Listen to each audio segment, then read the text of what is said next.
Wie vermeide ich eine der häufigsten Unfallursachen auf der Rennstrecke? Ich verrate es euch anhand von 3 einfachen Tipps.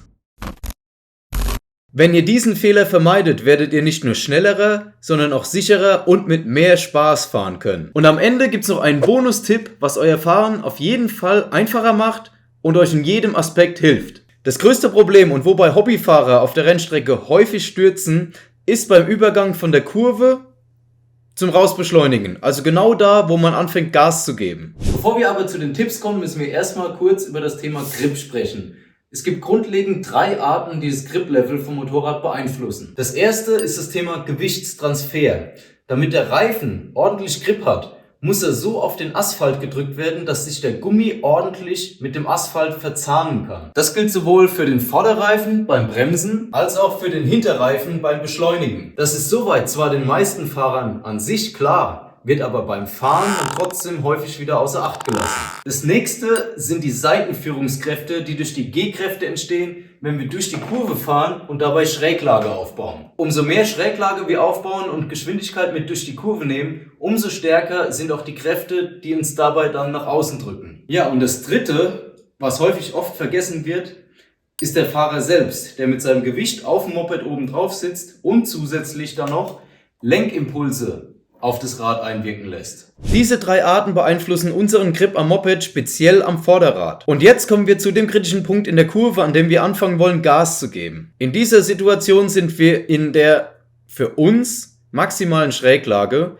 Wir haben das Maximum an seitlichen Kräften und haben die Bremse vollständig bzw. so gut wie vollständig gelöst, sodass wir keinen Druck mehr durch den Gewichtstransfer aufs Vorderrad bringen. Außerdem haben wir noch minimale Kraft durch den Lenkimpuls, um das Motorrad zum Einlenken zu bringen, anliegen. Jedoch wird so gut wie der komplette Reifen zu diesem Zeitpunkt genutzt, um den Speed durch die Kurve zu bringen. Wenn wir jetzt anfangen, Gas zu geben, um aus der Kurve raus zu beschleunigen, passiert ein Gewichtstransfer nach hinten. Das Hinterrad fängt an, Grip aufzubauen und das Vorderrad wird aus der Gabel gehoben, was gleichzeitig bedeutet, dass der Grip am Vorderrad nachlässt. Und hier ist dann genau der Punkt, an dem viele Fahrer stürzen. Häufig ist die Kurve nämlich noch nicht zu Ende gefahren, wodurch der Fahrer beim Beschleunigen noch weiter in Schräglage ist oder noch viel schlimmer, noch weitere Schräglage dazu packt. Dadurch erhöhen sich die seitlichen G-Kräfte weiter bei reduziertem möglichen Grip-Level.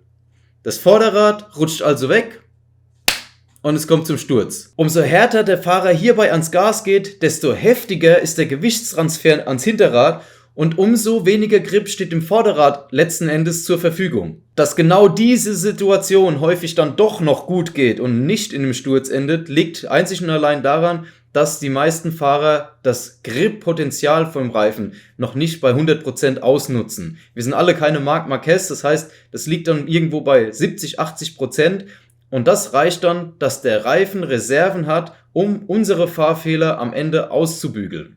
Was sind jetzt aber diese 3 Tipps, um genau solche Situationen zu vermeiden? Punkt 1, die Blickführung. Der erste Schlüssel zum Erfolg ist, dass das Motorrad in Richtung Kurvenausgang zeigen muss. Das erreichen wir dadurch, dass wir mit den Augen schon frühzeitig in die Richtung schauen, wo wir hinfahren wollen. Die richtige Richtung vom Kurvenausgang ist dann gegeben, wenn wir konstant und gleichmäßig Gas geben können und das Motorrad sich aufrichten kann, um Schräglage zu minimieren, ohne dass wir diesen Vorgang unterbrechen müssen. Heißt, wenn man ständig Gas auf, zu dreht, um sich irgendwie durch die Kurve zu mogeln, hat man noch nicht die korrekte Richtung zum Kurvenausgang gefunden.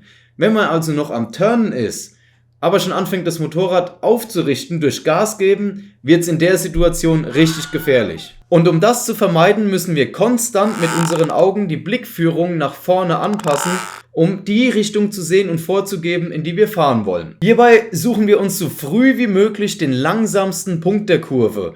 Also meistens dort, wo wir die Bremse schon komplett ausgelassen haben, die höchste Schräglage haben und anfangen wieder Gas anzulegen, um rauszubeschleunigen, um gedanklich die Kurve schon vor seinem inneren Auge zu fahren. Viele Fahrer fixieren viel zu lange nur den Punkt vor sich an, ohne weit genug vorauszuschauen.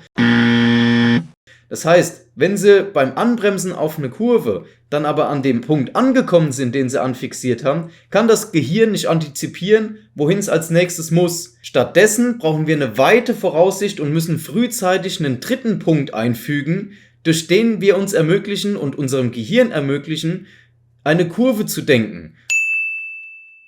und die Abläufe dann darauf vorzubereiten, um unseren Einlenkpunkt timen zu können und wie stark wir einlenken müssen, um den Scheitelpunkt korrekt zu treffen. Nice. Wenn ihr noch mehr zum Thema Kurvenausgang wissen wollt, dann habe ich euch hier oben noch das Video zum Kurvenausgang-Tutorial verlinkt. Der zweite Tipp ist die Körperhaltung. Viele Fahrer wissen wahrscheinlich schon einiges über das Thema Blickführung, haben aber ein ganz anderes Problem, und zwar die falsche Sitzposition auf dem Motorrad selbst. Das bedeutet, sie machen mit der Blickführung schon alles richtig und sind auch in der Lage, das Motorrad richtig Richtung Kurvenausgang zu turnen, sind dann aber rein körperlich nicht in der Lage, das Motorrad aufzurichten bzw. so locker zu lassen, dass das Motorrad beim Gas geben die Möglichkeit hat, sich selbst aufzurichten. Dabei ist essentiell wichtig, dass man seinen Oberkörper, vor allem die Arme, locker und entspannt lässt. Das kann aber nicht funktionieren, wenn man das komplette Körpergewicht allein durch Arme und Hände am Lenker abstützt und so die komplette Beweglichkeit von sich selbst und dem Motorrad wegnimmt. Stattdessen müssen wir uns über unsere Beine, also Oberschenkel am Tank bzw. Fußballen auf der Raste, der dann die Kraft übers Schienbein in den anderen Oberschenkel leitet, am Motorrad abstützen, dass wir mehr Gewicht von unserem Körper über die Beine stabilisieren und somit den Oberkörper und vor allem die Arme komplett locker lassen und frei bewegen können. Das Motorrad muss immer in der Lage sein, völlig entkoppelt von uns, sich unter uns frei bewegen zu können. Das heißt, es hilft natürlich nichts, wenn wir unseren Körper fest hier auf dem Sitz verschrauben und fest hier drauf genagelt sind. Das bringt ja gar nichts, sondern das Motorrad muss in der Lage sein, sich unter uns frei bewegen zu können, da es sich mit Gas geben automatisch aufrichten möchte. Wenn wir uns also über unsere Beine ordentlich am Motorrad festklammern, Oberschenkel am Tank, Fußballen auf der kurveninneren Raste, können wir dem Motorrad die nötige Bewegungsfreiheit lassen, um beim Rausbeschleunigen sich von alleine aufzurichten. Und wir selbst können unseren Oberkörper, unseren Kopf und alles Richtung Kurveninneres bringen zur Schwerpunktverlagerung. Wenn ihr hier auch nochmal genaueres zum Thema Sitzposition und Körperhaltung sehen wollt, dann schaut gern hier oben nochmal in meinem Tutorial-Video dazu vorbei. Tipp Nummer 3 ist, das Gas sanft aufzudrehen. Nachdem wir nun die richtige Blickführung für einen guten Kurvenausgang und die korrekte Sitzposition, damit das Motorrad sich frei bewegen kann, gelernt haben, ist es wichtig, dass wir das Gas lernen, gefühlvoll aufzudrehen. Der wichtigste Moment sind die ersten 5% Gasstellung, damit wir dem Motorrad, dem Reifen, dem Fahrwerk Zeit geben, das Gewicht ordentlich zu transferieren. Wenn man hierbei schon falsch auf dem Motorrad sitzt, ist man gar nicht in der Lage, das Gas sanft zu öffnen, sondern anstatt dass man schön sanft 1, 2, 3, 4, 5 das Gas öffnet, ist man direkt bei 0,00020%. Und der abrupte Lastwechsel sorgt dann dafür, dass das Vorderrad an Grip verliert und es am Ende zum Sturz kommt. Um das Ganze zu vermeiden, könnt ihr in der Box jederzeit oder auch jetzt schon über Winter in eurer Garage oder wie hier im Wohnzimmer üben, das Gas sanft zu öffnen. Im besten Fall macht ihr das sogar mit laufendem Motor, damit ihr den Unterschied direkt hört.